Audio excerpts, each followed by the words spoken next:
What's going on, everyone? Welcome to the Monday, June 9th edition of the Ship My Money Show. I'm your host, Adam Scherer. You can follow me on Twitter at ShipMyMoney DFS. 9-game MLB slate today. Right now, there is one game in Pittsburgh that seems to have pretty significant weather concerns, so we will have to keep an eye on that. But for right now, since it is noon, I treated that game as if it's going to play, and going to go through game by game, talking about everything on this slate for DraftKings tournaments, taking a look at optimal rates, projected ownership, all of that stuff. Obviously, early in the day, ownership and everything will change. We'll get confirmed lineups that change things, but going to get a good overview of the slate for you. Obviously, keep this in mind as you're building lineups later, give you some things to potentially look for, all of that. So I'm going to go through game by game using the Run the Sims projections that you see on the screen. As always, you can sign up for these using the link in the description below. $100 a month gets you access to the full projections package, downloadable, fully detailed as you see on the screen. You can use them if you have betting models. You can obviously use them for DFS. And the thing that I really like about them being fully detailed is if you're using DFS projections that do not show exactly what goes into them, it can be really hard to make your own adjustments. Whereas if you can see exactly how deep into a game a pitcher is projected to go, how often a hitter is going to get pinch hit for, etc., you can get a better idea of, do I agree with this projection or not? So that's something that I think is useful. Also, our Discord, very good. We're all around answering questions. If you have questions about a projection, we generally can give you an answer to it, exactly what we see, etc. So that's something I haven't mentioned before, but I do recommend. I think it is something that sets us apart a little bit as well, is just having direct access to the people that know what's going into the projections, which I think is always really useful as well. If that doesn't make sense for your DFS budget, we do also have a $10 a month package that just overlays our projection onto the DraftKings lineup page for you. So if you're building by hand, playing a few lineups, you can get those projections right in front of you, overlaid onto the screen. Can't download them, not fully detailed, all of that, but you get the actual projection right on your DraftKings page. That's $10 a month if that makes more sense for your DFS play. Now, jumping into things, starting with the Cincinnati Reds taking on the Cleveland Guardians in Cleveland. Luis Ortiz going for the Guardians. Wade Miley is on the mound for the Reds. About a 5 implied run total, 4.5 to 5 for the Guardians, 4 to 4.5 for the Reds. Starting with Luis Ortiz, 18.5% projected ownership at only $7,500. He's showing up as optimal about 18% of the time. Just looks like a solid mid-range option here. The Reds are certainly not the best offense in baseball or anything like that. Ortiz does have solid strikeout stuff as well. Against right-handed pitching so far this season, Cincinnati ranks 8th in strikeout percentage. They rank 17th in WRC+. Ortiz has seen a nice jump in strikeout percentage this year as well, striking out 24.8% of hitters over 59 and a third innings pitched. That's up from 19.5% last year. Slight upgrade in his stuff plus grade as well. Pitching plus and location plus scores are both down considerably from last year. So I'm not completely sure that he continues to strike out 25% of hitters, but I do think he has enough strikeout stuff certainly to be a viable option here against the Reds at 7,500. Wade Miley on the other side, 6,200. No real interest there. Sub 2% ownership, 2% chance of being optimal. Think we can kind of just skip over him pretty easily. Offensively, looking at the Reds, 7% ownership coming into Elly De La Cruz. That is the highest owned bat on Cincinnati right now, and that's generally what you would expect. He is expensive at 6,100, but the type of upside he gives you. Plenty of power upside, plenty of stolen base upside. He'll be hitting from his preferred side of the plate against Ortiz, hitting left-handed. And we also know that Cleveland, going back either last year or the year before, I don't remember at this point when it started, but really, really good park for left-handed power now. So that plays for De La Cruz as well. Not that Great American isn't a great park for power, so it's not like, you're getting Seattle going into Cleveland or something like that, but still a very good place to hit left-handed home runs. So that sets up nicely for De La Cruz. The only real issue is the price tag on him obviously makes it tough to get him into lineups. Lefties do have a 246 expected ISO against Ortiz so far this season as well. So that sets up nicely for De La Cruz, sets up for TJ Friedl, Gavin Lux, Will Benson. But he does have a high strikeout rate as well at 25%. he hasn't struggled to strike lefties out. He's just struggled to limit the quality of contact when they put it in play, whereas righties haven't done nearly as much damage. 152 expected ISO, 26% strikeout percentage. You can still look to Tyler Stevenson. He has power at catcher. You can look to Matt McClain as he continues to round back into form after missing all of last season. He is 4K at second base, but sub 5% optimal rate for everybody on the Reds, with the exception of De La Cruz coming in at 6%. Jorge said, came here at 7 p.m. from Greece to say, hit the damn like button. And thanks to this guy and my wins, I'm having a great vacation. Glad to hear you're enjoying it over there. Appreciate you checking in. And yeah, hit the thumbs up button, subscribe to the channel. All that stuff helps out quite a bit. On the Cleveland side here, the better matchup for them going against Wade Miley as opposed to Ortiz. Miley has kind of just lingered around in Major League Baseball for years now. When he's on, he can get ground balls, but he's one of these guys that, I talk about that has a very small margin for error. If he's not locating well, he's just going to get hit hard. Only a 13% strikeout percentage against righties going back to 2023, 177 expected ISO in that split. There is a lot of ownership coming into Jose Ramirez and David Fry in particular here. I think they're going over-owned, but I do think that they look fine. 5,400 for Jose Ramirez obviously is always going to be a perfectly fine price. You get some stolen base upside, you get some home run upside. Obviously, he has plenty of power against left-handed pitching since the start of last season. Ramirez, 239 plate appearances, 226 expected ISO, 374 expected WOBA. Obviously a very good play, 10% chance of being optimal, 18.5% projected ownership. So probably a little over-owned relative to optimal percentage, but clearly a high probability play as well.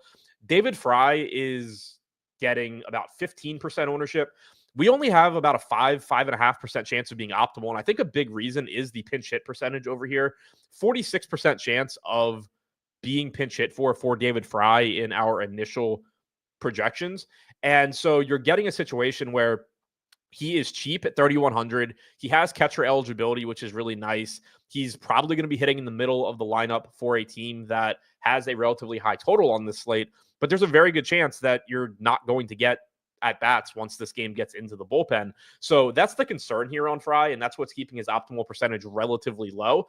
This is an example of what I was talking about at the beginning of the show. Obviously this is something that could change between now and lock anyway, as we update sims throughout the day. But if you look at this and you say, look, I understand that there's pinch hit risk, but I think it's lower, then yeah, you can bump David Fry and you know exactly where that ding in projection is coming from relative to some other places in the industry. But he is likely to be pinch hit for. You have a right-handed platoon bat against the left-handed Miley. Miley's not likely to go super deep into this game.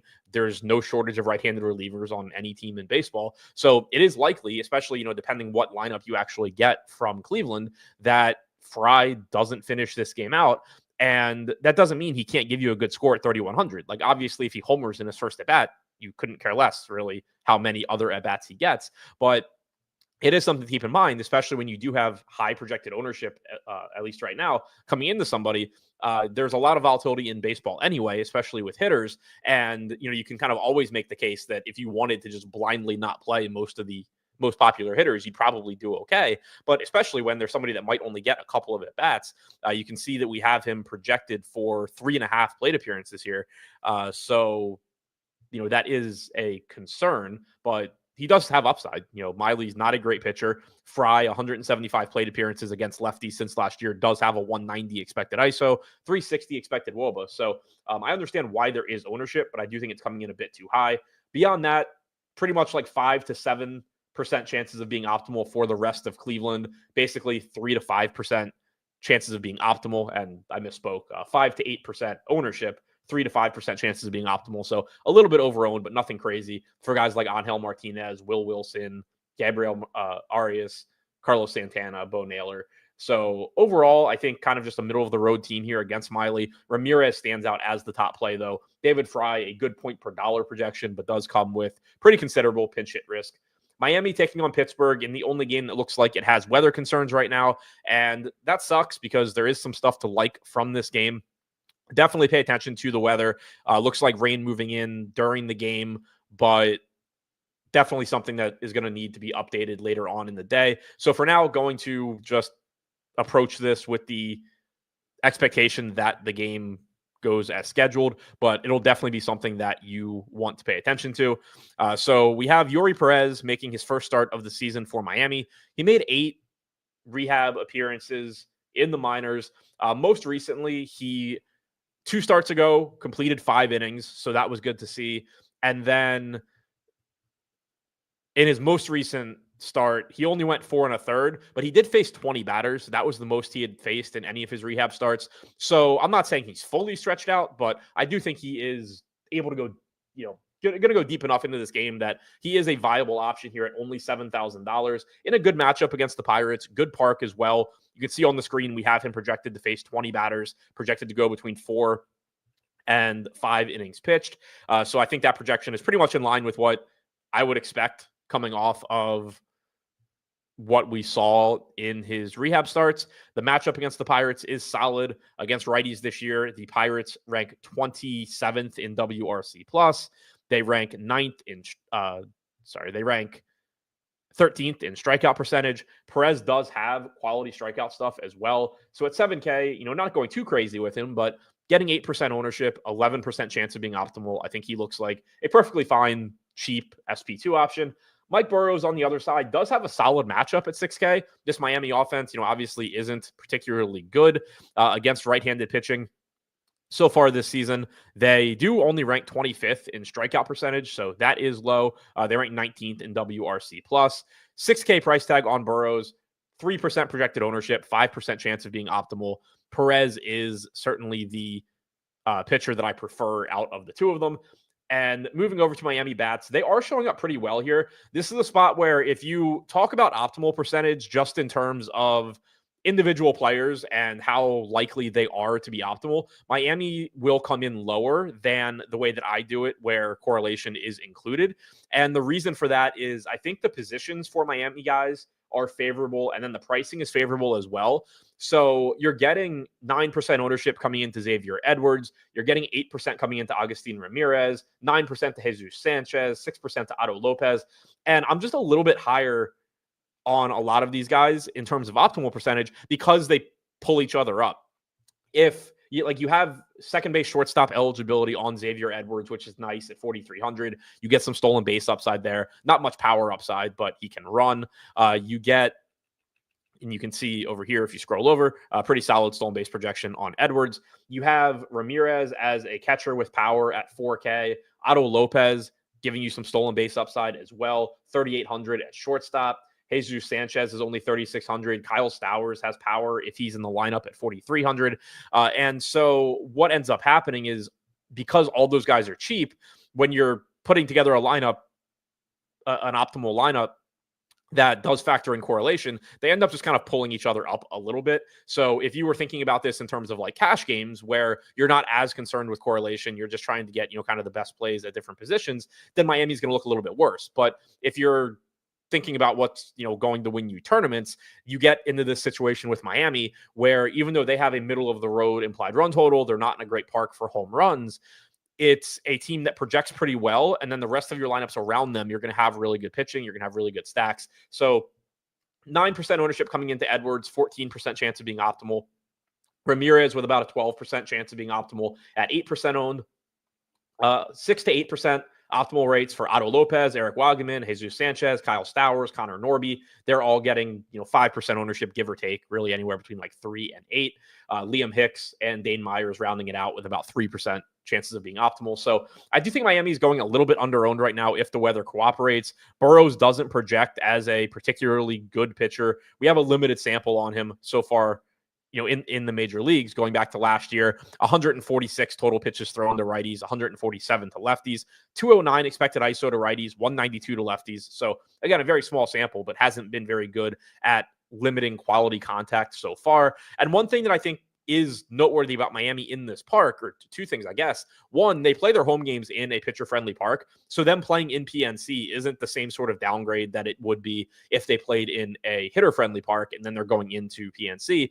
And then also the way this team is built, you have a couple of guys with legitimate power. Ramirez has power, Sanchez has power, Stowers certainly has power, but this is a team that has a lot of speed. And so you are getting that stolen base upside that I mentioned, and that's not something that is really going to be hamstrung by playing in PNC. You're going to get lower home run projections, pretty low, relatively low home run projection here on Sanchez at 0.16, on Ramirez at 0.15, Stowers at 0.18, the highest on the team.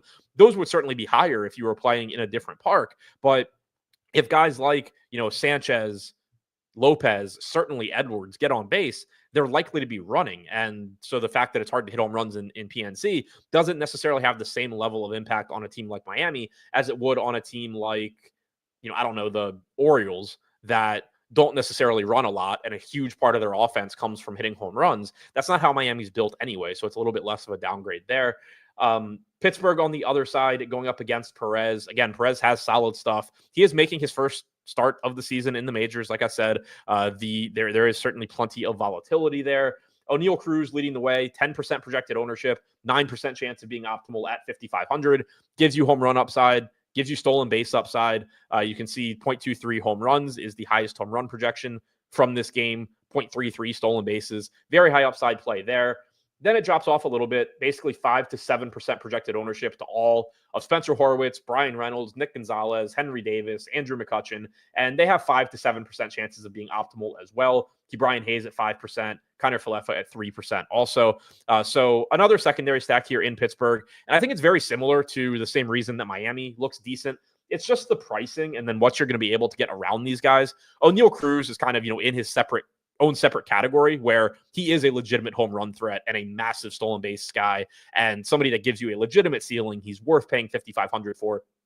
Other than that, though, $2,700 for Horwitz, who does have pinch hit risk, being a left-handed platoon guy here, but Miami's bullpen does only have 2 left-handed relievers, and there's a pretty good chance neither one is available today. Cade Gibson through each of the last 2 days. It's not set in stone, but usually teams don't like using a reliever 3 days in a row. If that's the case, he's not going to be available. And then Anthony Veneziano threw 35 pitches yesterday. Again, not set in stone that he won't pitch today, but they would probably prefer not to use him after throwing 35 pitches yesterday. If that number were any higher, I'd be really confident saying that he's not pitching today. It's probably like on the fence, but on the side of the fence where he's probably not pitching. And that is something that we are able to factor into our projections. And so as a result, you see only the 8% pinch hit risk here on Spencer Horwitz. The way that our projections are generated are from our in-house play-by-play sim. And so we don't have to just,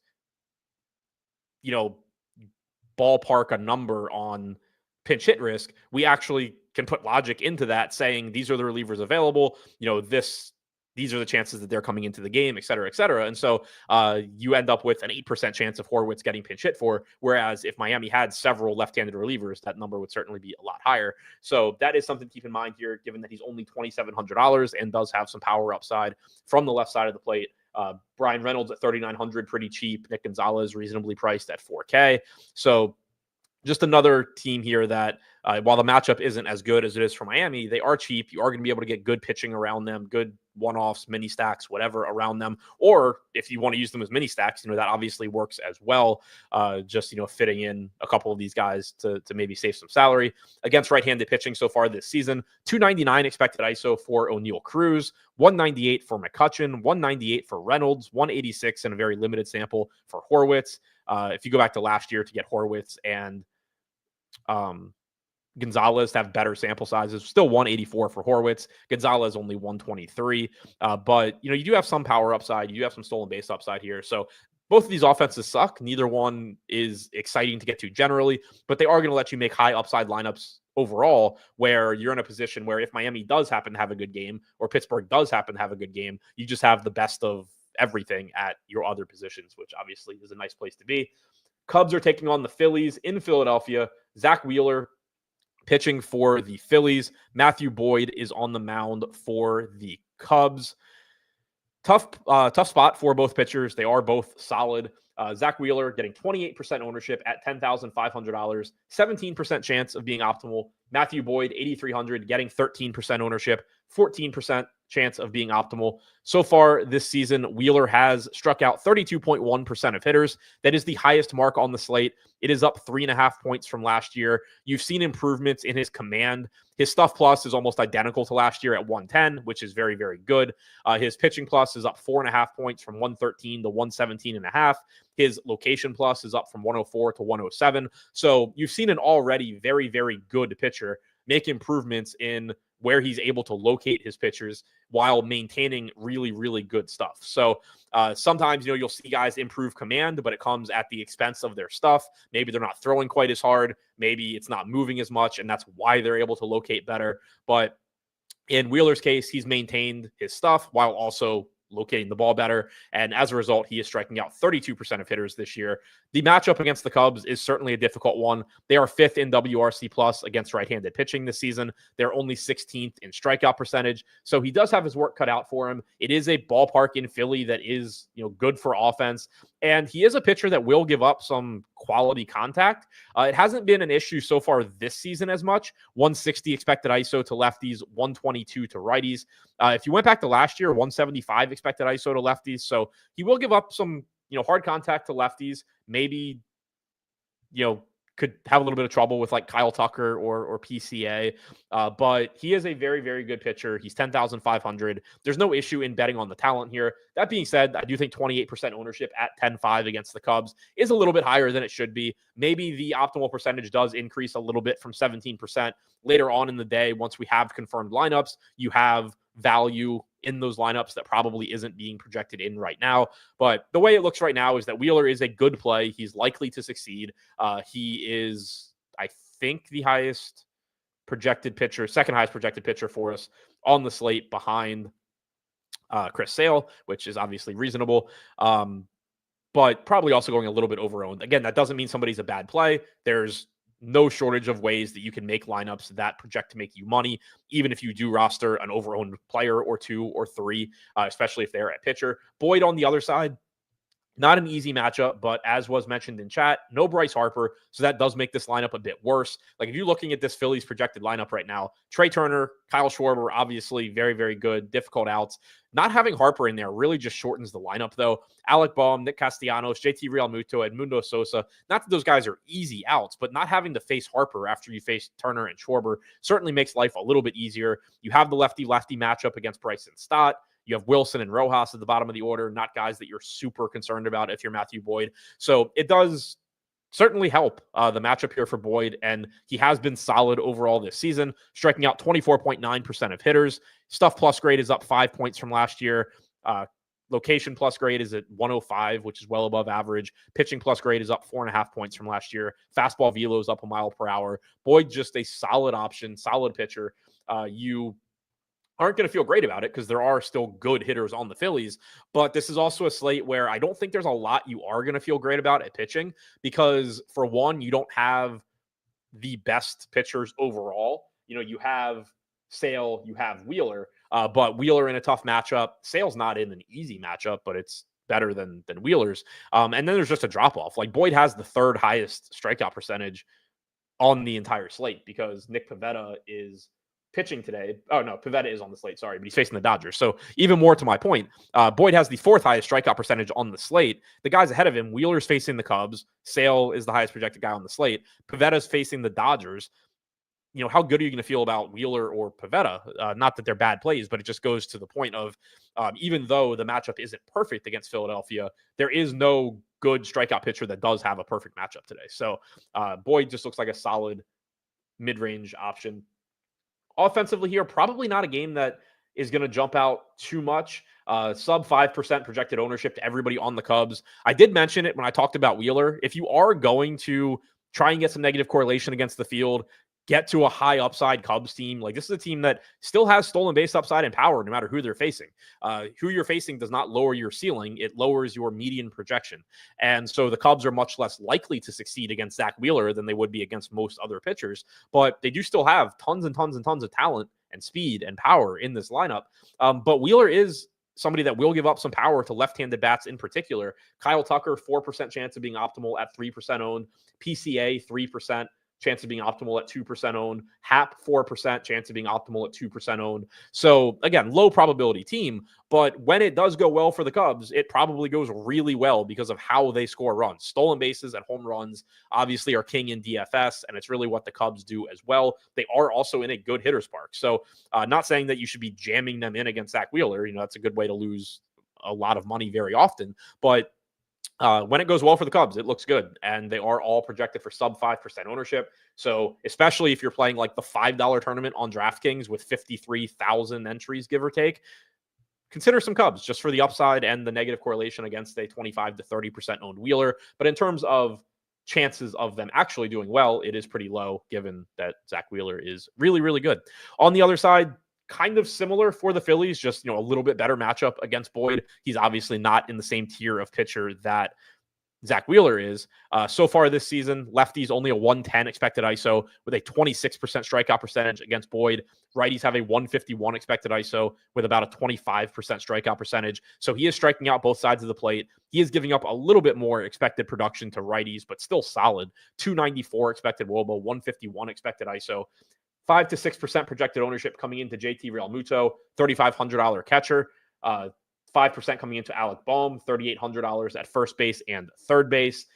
Trey Turner getting 5% at $5,700. Then it drops off from there, 3 to 4% ownership to Schwarber, Castellanos, Sosa. All the optimal percentages are pretty much in line with the field here. I think Philadelphia is just a secondary team, and so does the field. I don't think there's, a huge advantage to them in terms of ownership or anything like that. It's basically just taking a step back and saying, hey, Matthew Boyd's pretty good, but Trey Turner gives you a bunch of power and stolen base upside. Realmuto's cheap at a weak position. Bohm has MPE and is cheap. Schwarber's really good and does hit left-handed pitching well. Again, Boyd has been lights out against lefties this year, but Schwarber is not a left-handed bat that struggles in general with left-handed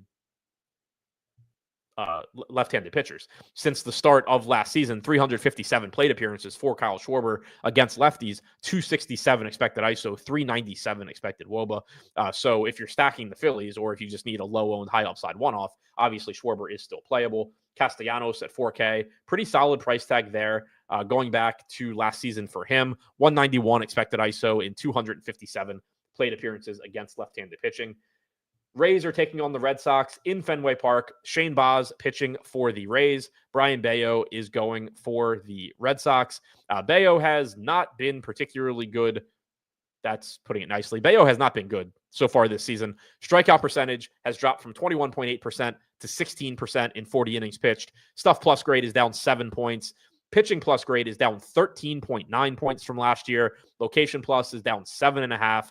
He's not locating as well as he has in the past. His stuff doesn't look as good as it did in the past. His strikeout percentage is much lower. It just has not been good so far for Brian Bayo. Now, there is strikeout upside here in the Tampa lineup. They are a team that will K a bit. They are fourth in strikeout percentage against right-handed pitching this year, but they have also been a quality offense in terms of production, 8th in WRC plus. So at 6,600, Bayo is cheap. He is a pitcher that up until this year had talent. So maybe it evaporates and comes back for this matchup. Who knows?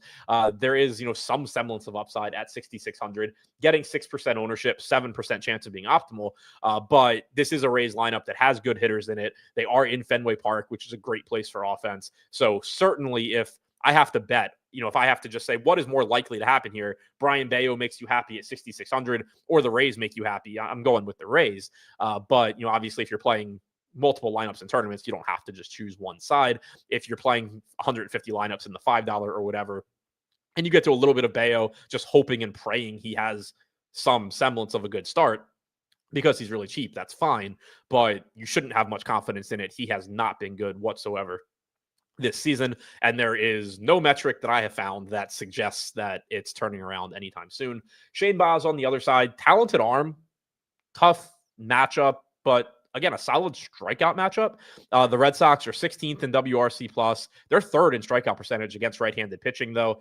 Fenway Park, obviously is scary. But one thing to keep in mind with these Tampa Bay pitchers, too, is this would be a much bigger jump in previous seasons where they're going from very pitcher-friendly Tropicana Field into Fenway.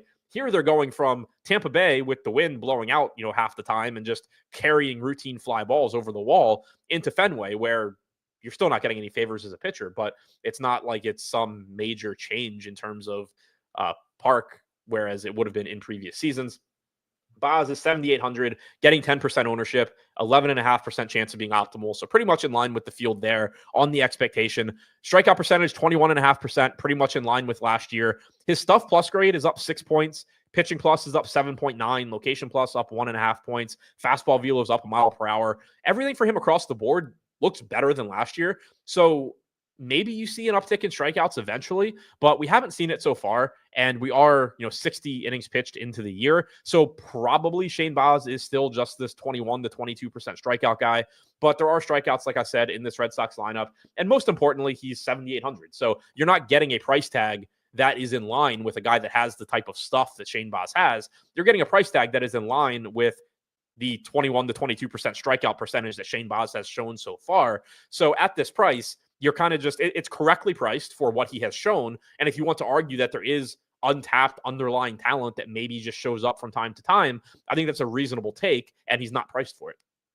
Stephen Leibowitz mentioned weather in Fenway, low 60s, wind blowing in. So, that's favorable for pitching as well, if that's the case. Starting with the Tampa Bay bats here against Bayo. Like I said, Bayo has really struggled this year. It's going to set up pretty nicely for the Rays in Fenway. You're not getting a ton of ownership here either. The highest projected ownership coming into Josh Lowe at 8%, 5K in the outfield, 7% ownership coming into Brandon Lau, Junior Caminera. They're both reasonably priced, sub 5K. And then you're getting 5% ownership or less to the rest of the team, 5% to Jonathan Aranda, 5% to Jose Caballero, 3% to Mangum, 4% to Diaz. I think they're going a little bit under-owned here, given the park and just how much Bayo has struggled so far this season. So far against left-handed hitters, a 186 expected ISO, only a 13% strikeout percentage. Righties, he's been a little bit better, 167 expected ISO with a 20% strikeout percentage. Brandon Lau, Josh Lowe, I think both look good here. 9.5% chance of being optimal for Lau at 7% owned, about a 7% chance for Lowe. 7% optimal rate for Lowe at 7 to 8% owned. Caminero, 7% chance of being optimal. So I think the field's mostly got it on Lau, Caminero, and Lowe. Like the ownership's coming into them at pretty close to correct rates. But then I think what's happening is they're kind of pulling up these other guys a little bit, because if you do happen to get a game where Brandon Lau, Josh Lowe, Junior Caminero do well, there's like, if they did well, then the projection on Aranda, on Mangum, on Caballero, on Diaz is just going to get pulled up and be a little bit higher. So I think that's what you're seeing is, 6% chance of being optimal to Mangum, to Aranda, to Caballero is a little bit higher than their ownership projection. 5% to Diaz at 4,200, a little bit higher than his 4% ownership projection. So I do think Tampa is going to look like a pretty solid stack here. They're not dirt cheap, but they're not expensive. The most expensive guy in the lineup is Josh Lowe at 5K. You have 4,800 on Brandon Lau, 4,500 on Aranda, who's been very solid this year. So I do like Tampa here. One thing to mention is that Fenway Park is better for right-handed home runs than left-handed home runs. Obviously, if you really pull it down the right field line, it's easy to hit a homer. You have the pesky pole at 280 feet away or whatever absurd distance it is. But then right field just shoots straight out in Fenway. So I think there's a little bit of a misconception on lefty home runs there because of how close the right field foul pole is. If you don't literally wrap it around the foul pole, it's actually hard to hit left-handed home runs. It's much easier to hit right-handed home runs. You just have to hit it high enough to get it over the monster, 310 feet away and left. So that is one slight negative for Tampa Bay. Brandon Lau is left-handed, Josh Lowe is left-handed, Jonathan Aranda is left-handed, and Bayo has been more vulnerable to left-handed power this year.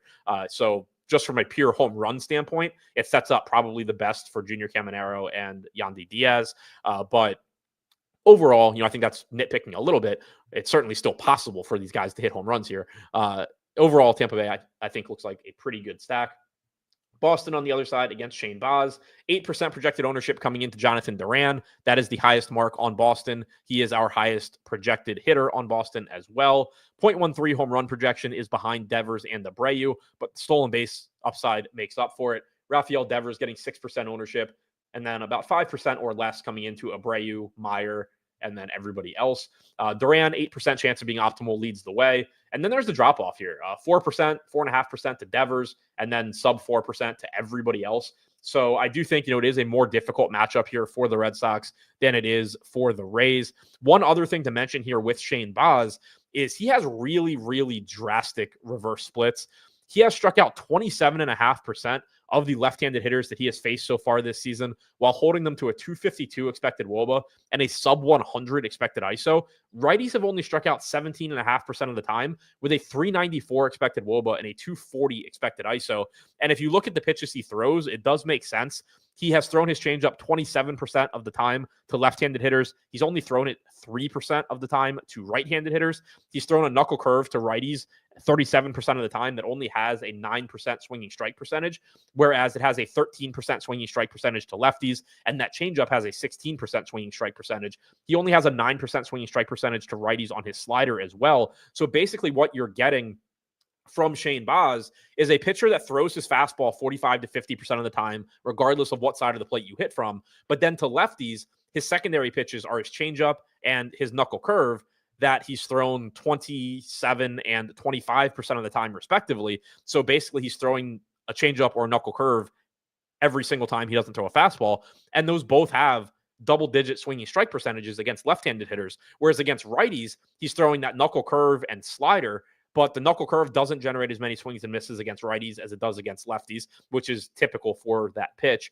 And then his slider just doesn't get a lot of swings and misses. So he struggles to strike righties out, where he's very, very good at striking out lefties and getting weak contact against lefties.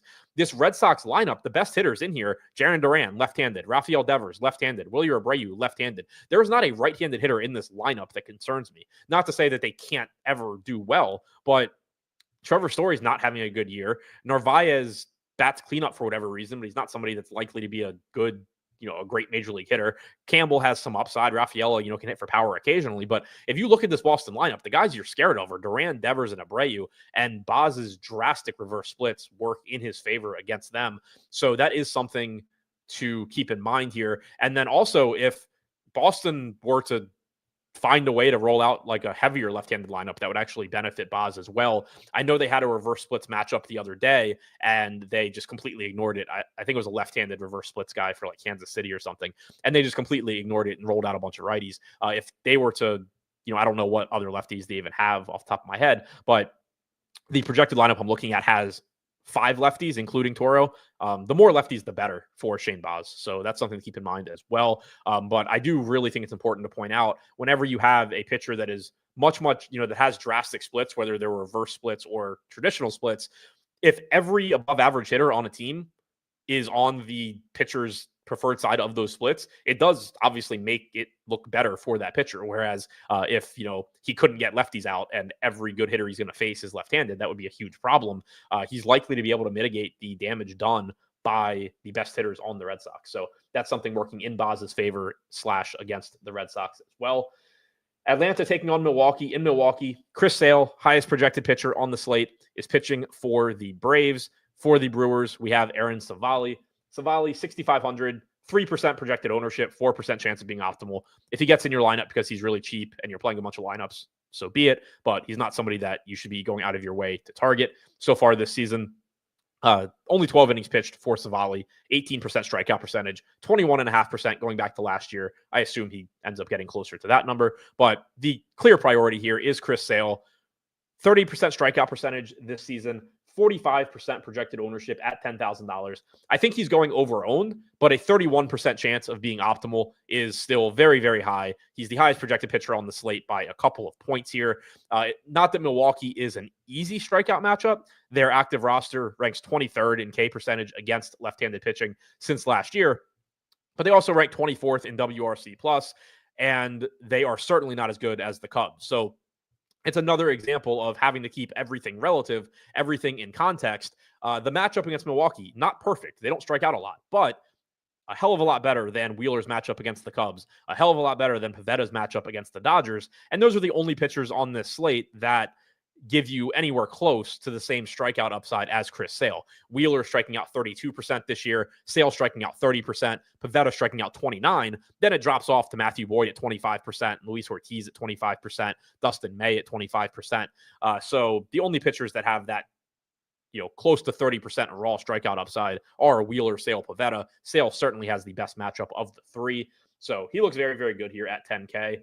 Offensively, starting with the Braves, they're going to look pretty good here. Ronald Acuna getting 11% ownership, 10 to 11% chance of being optimal.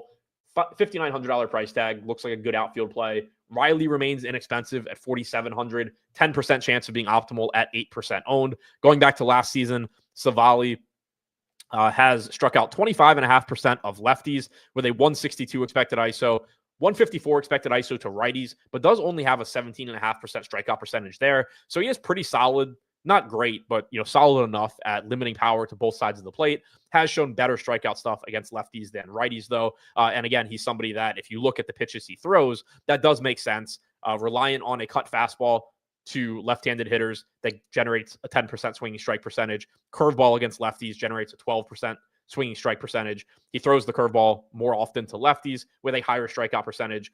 He throws a sinker predominantly to righties. That's a pitch that is not designed to get swings and misses. It's designed for you to hit it, to hit it into the ground. So by design, pitching the contact more against righties than lefties, but is looking to keep the ball on the ground more against righties as well.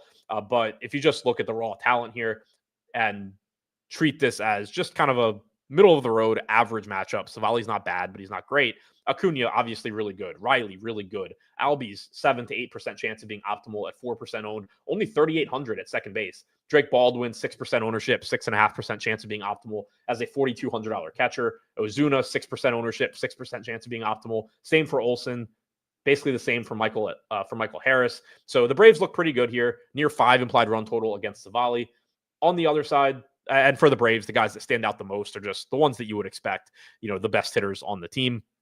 If you look at right-handed power or power against righties so far this season, obviously a limited sample for Acuna, but a 192 expected ISO since last year, 330 through his first 49 plate appearances this year. Not that that means much. 182 expected ISO for Baldwin, 221 for Riley, 297 for Olsen, 229 for Ozuna. Harris at 140, Albies at 129 certainly leaves a lot to be desired, but they do make up for it with at least some stolen base upside. You can see for Albies and Harris, not huge stolen base projections, but there's at least a little bit there. Acuna, as you would expect, the highest stolen base projection and the highest home run projection, tied with Riley just ahead of Olsen. But the Braves are going to look pretty good. It's just not a spot where you're like singling out any particular split. You're basically just saying, grab the guys on the Braves that hit the best, or the ones, in the case of Albies, that are the cheapest.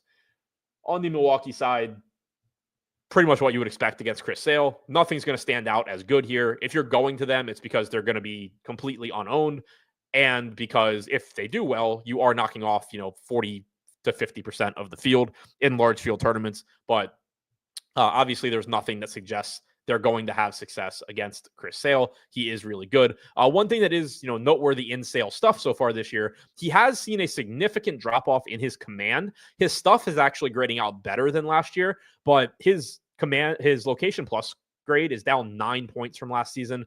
His pitching plus grade is down 8.5. So he is more susceptible so far this season to making mistakes and, not locating pitches where he wants to. It still hasn't really been a problem. Lefties do have a 193 expected ISO against him, only 125 to righties though. So again, I think if you're going to Milwaukee, it's just for the negative correlation against Sale at low ownership. Jackson Chourio, 4% chance of being optimal at 4,700, shows up as the highest optimal rate. If you do get on base against Chris Sale, you can run against him. So that's something that works in favor of Milwaukee guys that have some speed like Chourio. High stolen base projection here. The issue is just, can he get on base? But if he gets on, he'll probably steal. Contreras runs a little bit. 4% chance of being optimal at 4,300 at catcher. So those are the two I would want to get to first if I am going to Milwaukee. Chourio and Contreras. Contreras, you take advantage of the catcher position as well. Toronto facing the Cardinals in St. Louis. For the Cardinals, it is Andre Payante, one of the best ground ball pitchers in baseball. For the Blue Jays, it is Jose Barrios, one of the most enigmatic pitchers in baseball. Every single season, I think that Barrios has finally fallen off of a cliff, and then he goes through a stretch where he pitches well, and I never really know what to make of it. Overall this season, he has struck out 22% of hitters, which is up about 3 points from last year, which is surprising because every other grade for him looks bad. Stuff plus is down 2.5 points. Location plus is down 8 points. Pitching plus is down 10 points. Fastball velo is down 1 mile an hour from last year, but somehow he is magically striking out hitters at a higher rate. This is a tough strikeout matchup for him against the Cardinals, though. As you can see on the screen, doesn't project particularly well. 4% projected ownership, 6% chance of being optimal at 8,100. The Cardinals' active roster against right-handed pitching this season ranks 9th in WRC+, while also ranking 28th in strikeout percentage. That just isn't going to set up very well for Barrios. And then on the other side for Payante, as I mentioned, one of the best ground ball pitchers in baseball. So, a solid real life pitcher, at least in terms of getting ground balls, but not a good strikeout pitcher. Only a 16% strikeout percentage this year. And then he's facing this Blue Jays team that ranks dead last in strikeout percentage against right-handed pitching. 2% chance, or 2% ownership rather, 2% chance of being optimal for Payante at 7,200. Not a game where I am particularly interested in the pitching. I am interested in the bats here, though. The Blue Jays look better in the stuff that I ran before the show than they do in my head. I don't love the Blue Jays in this park against a pitcher in Payante that is so good at keeping the ball on the ground, but they are affordable, and I think that's what's driving them up right now. We haven't gotten really to any teams, and I don't think we really even have any teams on the slate where they're just in like a quote-unquote can't-miss spot. They have a 6.5 implied run total or anything like that. The highest team total on the slate is like 5.5, I think, for Arizona. So that does kind of push you back towards really looking for teams that are underpriced relative to their upside, more so than necessarily the way that they just project from a median standpoint. And that's always the case to some extent. But if the opportunity cost, when the highest team total on the slate is like 5.5, the opportunity cost to going to a team with a 4.5 total is just a lot lower than when you have, the Mets in Coors with a 7-run total or something like that, or, a game in Sacramento. You don't have any of that today. So, and you do have solid pitching in a lot of these spots. So I think that's what's actually driving the optimal rates for the Blue Jays for me a bit. It's not that I love the matchup against Payante, because I don't. He is good at keeping the ball on the ground. He's good at limiting power. These Blue Jays have, certainly struggled so far this year as well, but they're cheap as a result of their struggling this year, and they have talent throughout their lineup. The pedigree of all these guys. Vladimir Guerrero getting 8% ownership at 4,600, 12 to 13% chance of being optimal. Alejandro Kirk, 8% ownership, 12.5% chance of being optimal. Ernie Clement, 3K, second base, third base, 7% ownership, 12% chance of being optimal. 11 to 12% optimal rates on Springer, Bichette, Barger. They're all getting like 7 to 10% ownership. And then, you get Jonathan Clase, Andres Jimenez, Nathan Lucas, I think, going a bit under-owned as well as value options. So I think it's just another case where the team you can build around the Blue Jays is going to look good because they're so cheap. And then when the Blue Jays do well, they do have power. They do have good hitters from a pedigree standpoint, even if they haven't been great so far this year. Lefties have done some damage against Payante as well. 202 expected ISO for them compared to 142 for righties. Not that there is really left-handed power in this lineup, but Andres Jimenez, 3,500 at second base, probably hitting toward the bottom of the order, but you could look there. You can look to Addison Barger at 3,300, third base outfield eligible. So again, I don't love the matchup for the Blue Jays, but I do like the combination of just overall hitting talent in the lineup and salary, how inexpensive they are. On the St. Louis side, about a 4.5 total there as well. 5 to 6% projected ownership coming in to Lars Nootbaar, to Brendan Donovan, who's been very good so far this season, to Mason Wynn as a $3,700 shortstop, to Wilson Contreras, 3,800 at first base. And I pretty much see it the same way. 3 to 5% chance of being optimal for basically every relevant hitter on the team. Nootbaar, Donovan, Herrera, Wynn, Burleson, Arenado, Contreras, all in that range. So secondary team here. I don't really think they're going under-owned. I don't think they're going over-owned. So far this season, Barrios against right-handed hitters has allowed a 261 expected ISO, 164 to lefties. So he's giving up some power to lefties, but righties have done the bulk of the damage. Their strikeout percentage is 5 points lower than it is against lefties. The expected ISO is nearly 100 points higher. The problem is that, it's not a huge problem. Like, I'm still fine going to Nootbaar, going to Donovan, but those are the guys that, they're left-handed and are likely to do a lot of damage. But, Herrera, if you can afford him, he's 4,400. That salary has dropped a bit. That's a power hitting catcher option that I like. Mason Wynn gives you some stolen base upside in addition to a little bit of power upside at 3,700. So there is still some value here from the Cards, but the Blue Jay side is actually showing up a little bit better for me, at least right now. And again, I don't love the matchup. Like, when I look at those numbers, the numbers that I mentioned for the Blue Jays, I don't completely agree with them, but at the same time, it's not something that I would change if that's still how it looks when we get to lock. A's are leaving Sacramento and going to play in a major league stadium in Los Angeles. Park upgrade for them just in that sense. In terms of offense, it's a good hitter's park. They're leaving a good hitter's park. So Yusei Kikuchi facing Jeffrey Springs here. Kikuchi is $7,700, getting 17% ownership. We have him right now as the third highest projected pitcher on the slate, which is terrifying. It's defensible. Like, there are strikeouts in the A's lineup. A lot of their best hitters are left-handed. Soderstrom's left-handed. Butler's left-handed. Jacob Wilson is right-handed and impossible to strike out. But Langoliers is on the injured list. So you're not getting the best A's lineup here. Lefties this year have struck out 26% of the time against Kikuchi, sub 100 expected ISO. So I think that's probably in part what is driving the projection here. You'll want to pay attention to this lineup, but like if the A's do take, Soderstrom and Butler out of the lineup, yes, that drops Kikuchi's strikeout percentage, but you're just going to be replacing him with worse hitters. So it's not necessarily a huge negative. But if you do have Soderstrom in there, if you do have Butler in there, if Nick Kurtz is back and is in there, the more lefties you get, the better the strikeout upside for Kikuchi, even though it is putting more talent in the lineup. I don't have confidence in Kikuchi. He's been bad this year. He was very, very good last year. He got paid. Not saying that that's the reason, but he got paid. And so far, the Angels have been stuck with a not very good pitcher. Stuff plus is down 10 points from last year. K percentage is down 8 points from last year. Velo's down a mile per hour. Pitching plus grade is down 7 points. Location plus grade is down 2 points while still being above average. So he is still locating at an above average rate, just not as well as he has in the past. The big drop has been in his stuff, going from an above average 104 stuff plus score last year down to only 94 this year. Still think it's likely that the strikeout percentage increases from the 20.5% that he's pitched to so far this season. Probably not getting back to the 28% last season unless he makes some significant adjustments. But I think this is just one of those slates where like Sale and Wheeler are clearly the top two. And then you look at the rest of these pitchers. I think if you just wanted to tell me that your order on Kikuchi, Kelly, Boyd, Ortiz, Pivetta is different, you could probably even throw Boz in there to some extent, is just different.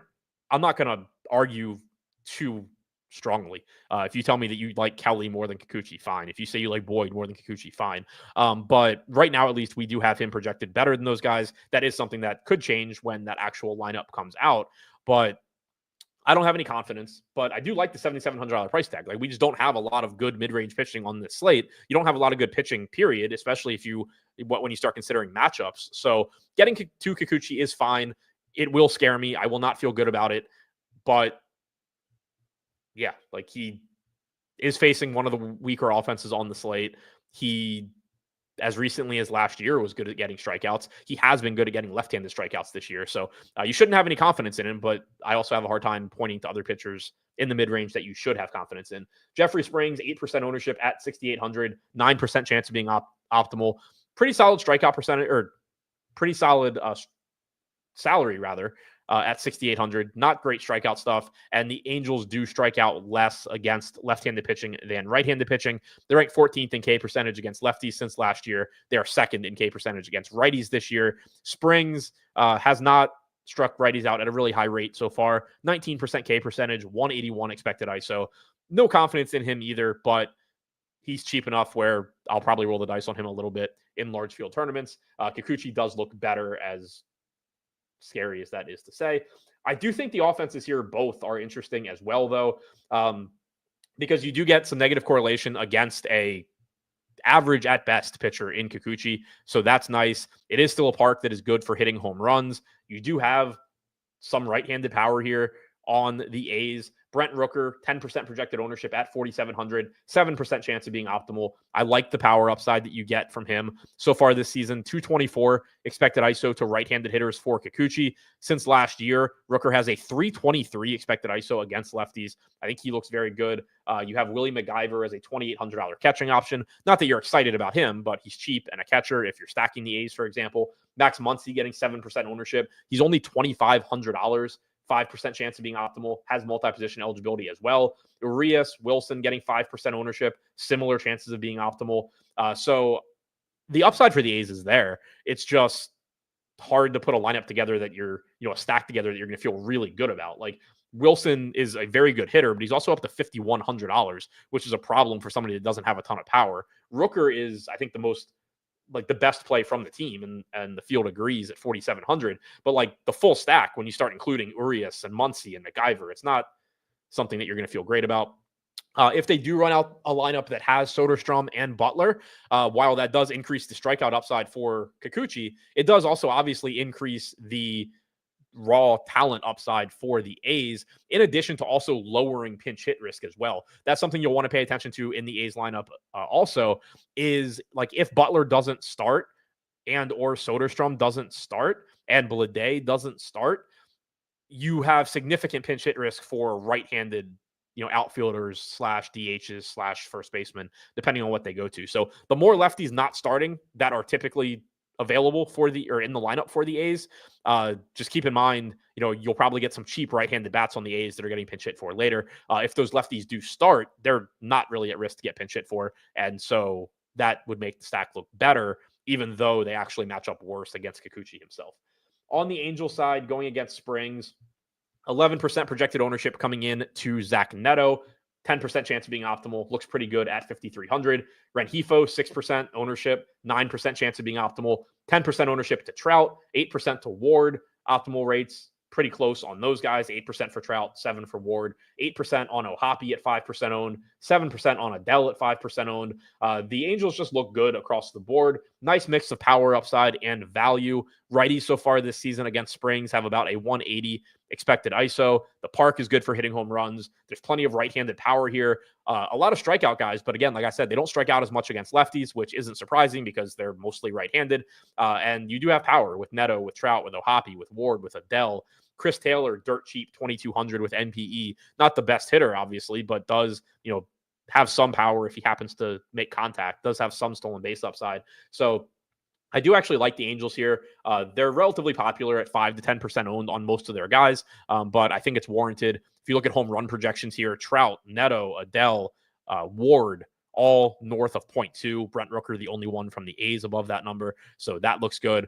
There is some stolen base upside as well. Neto with a lot of it. Trout, Adele will run a little bit. So that is a spot that I think is, looks pretty good for the Angels. I do want to double check something quickly if my computer will load on Zach Neto. I don't think he's been running quite as much this year as he has in the past. At least he hadn't when I looked a couple weeks ago, and I wanted to give it a couple more weeks. So far this season, he has stolen 10 bases. He stole 30 last year, so he is still running. I looked at one point a couple weeks ago, and he hadn't run as much as I expected. So there is some chance that maybe our stolen base projection is slightly high on him, just as a result, of him stealing so many bases in the past and maybe not running quite as much this year. But it also looks like he's pretty much, he's stolen 10 bases. We're a third of the way through the season. So pretty much in line, I guess, with what he did last year. So not too concerned about that. Overall, the Angels, I think, just look like a good stack in a good park. One of the higher totals on the slate as well. Seattle facing Arizona in Arizona. Merrill Kelly for the Diamondbacks. Emerson Hancock for the Mariners, coming off of a good start against the Orioles. $6,400 price tag on Hancock, not getting any ownership, 2% chance of being optimal. Just a really, really tough spot to want to get to Hancock. Park downgrade for him going into Chase Field. 16% strikeout percentage this year. 89.5 stuff plus grade is the worst on the slate. He has a 99 location plus grade, so he's pretty average at locating his pitches, but doesn't have very good stuff. Just not a good strikeout pitcher. And then you get the matchup against the Diamondbacks, where Arizona's active roster ranks 20th in strikeout percentage against right-handed pitching this year. The only teams that have been more productive against right-handed pitching are the Dodgers and the Yankees. Very difficult spot to want to get to Hancock. On the other hand, Merrill Kelly, 13% ownership at 8,500, 15% chance of being optimal, coming off of an excellent start his last time out. Overall, just an okay, solid pitcher, 23% strikeout percentage in 69 innings pitched so far this season. 104.2 location plus grade is his best underlying metric. Not great strikeout stuff, not great stuff, but good enough. And does have a decent strikeout matchup here against Seattle. The Mariners started off the year really well, not striking out, hitting a bunch of home runs. Things have leveled out. They're 6th in strikeout percentage against right-handed pitching now. They're 12th in WRC+. I think Merrill Kelly looks like a pretty solid mid-range option at $8,500. Offensively, the Mariners do get a park upgrade here. I do think they're going a little bit under-owned against Kelly. Like I just said, he's a solid good pitcher. He's not a pitcher that, is infallible or that you're terrified to take hitters against. Lefties have a 179 expected ISO against him this year. Righties have a 214 expected ISO against him this year. Cal Raleigh is one of the best overall hitters in baseball, not even factoring in that he's a catcher. He is getting about 7% ownership, 10% chance of being optimal. He is $6,000.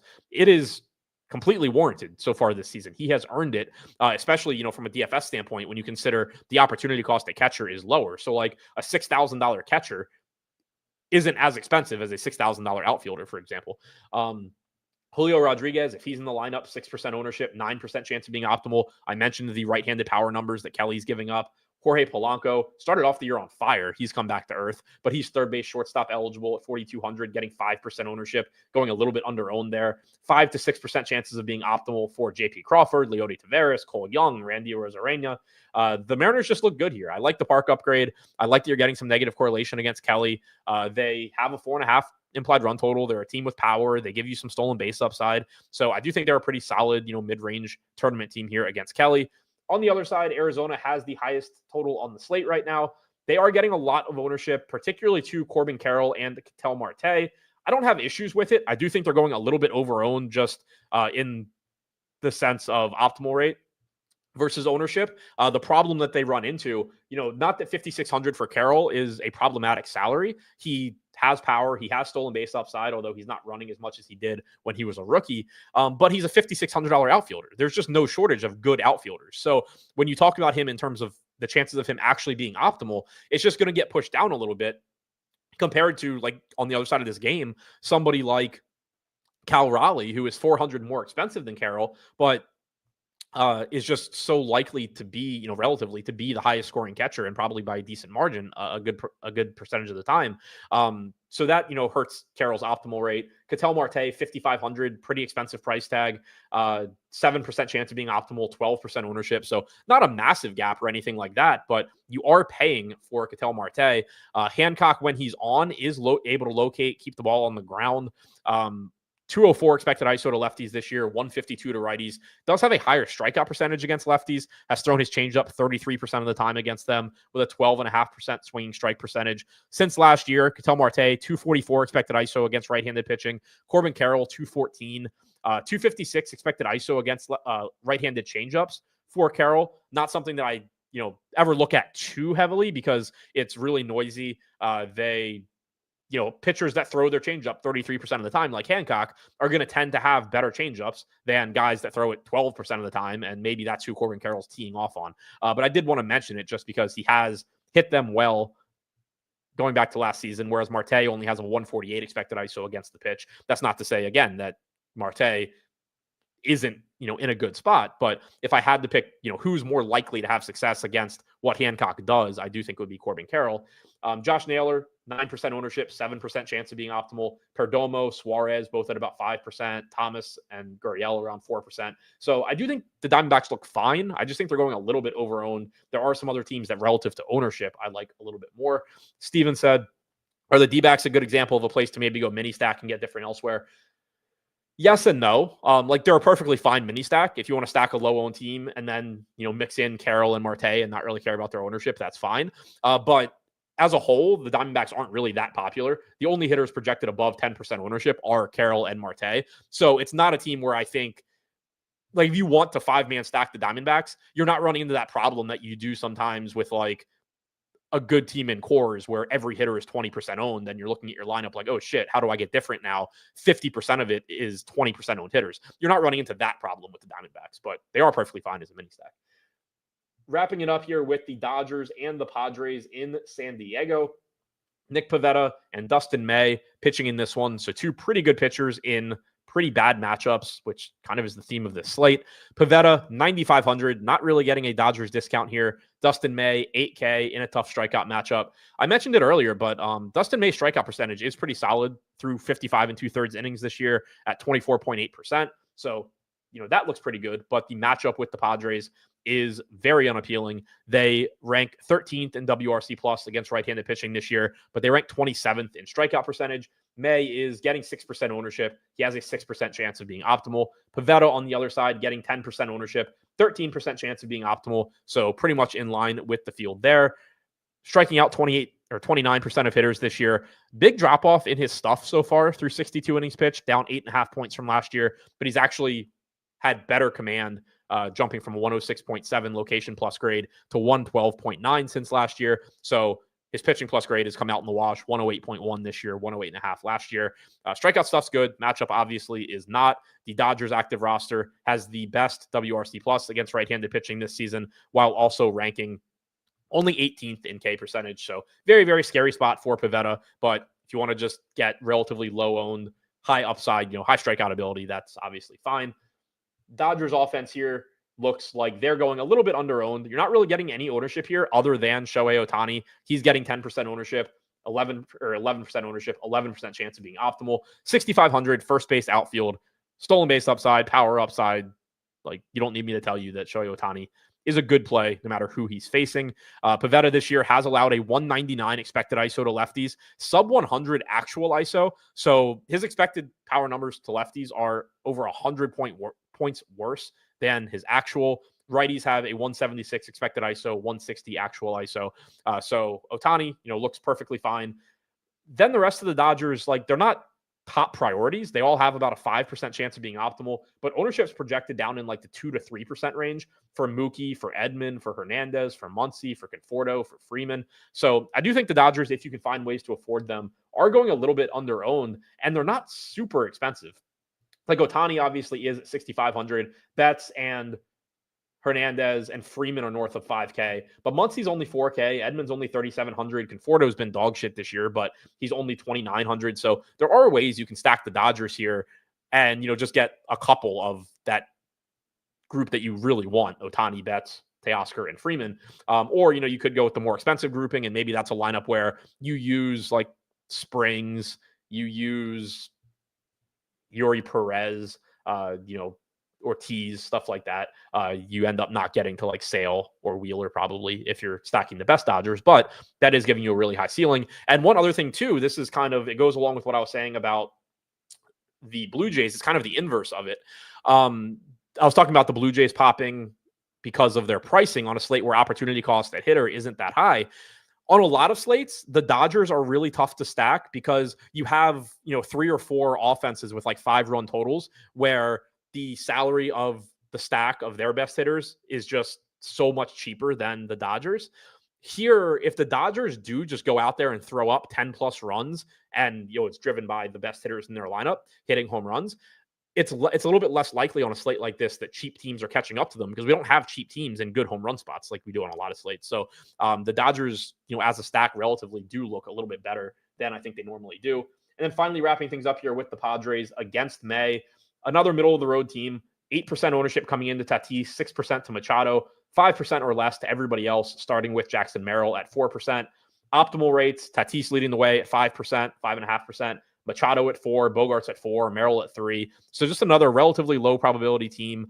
They look okay. Everybody's sub 5% or 5K rather, which is nice. Getting Tatis at 4,900 is appealing. Getting Machado at 4,600 or Merrill at 4,700 is appealing relative to their talent level. Dustin May, 158 expected ISO to lefties this year, 212 to righties though. And his strikeout rate against righties is 8 points lower than against lefties. He's thrown his sweeper a lot to both sides of the plate. It's getting similar swing and miss stuff, but the strikeout percentage against lefties has just been much, much better. Maybe that corrects. Maybe it doesn't. But I think San Diego is just another, you can bet on the talent here, but overall they don't look great. So to recap, starting with the pitchers, Chris Sale is the highest projected pitcher on the slate. In terms of optimal rates, Sale, Kikuchi, Ortiz, Wheeler at the top of the list. Obviously more confidence in Sale and Wheeler because they're really good. But the mid-range $7,700 price on Kikuchi, $7,500 on Ortiz are pretty appealing as well.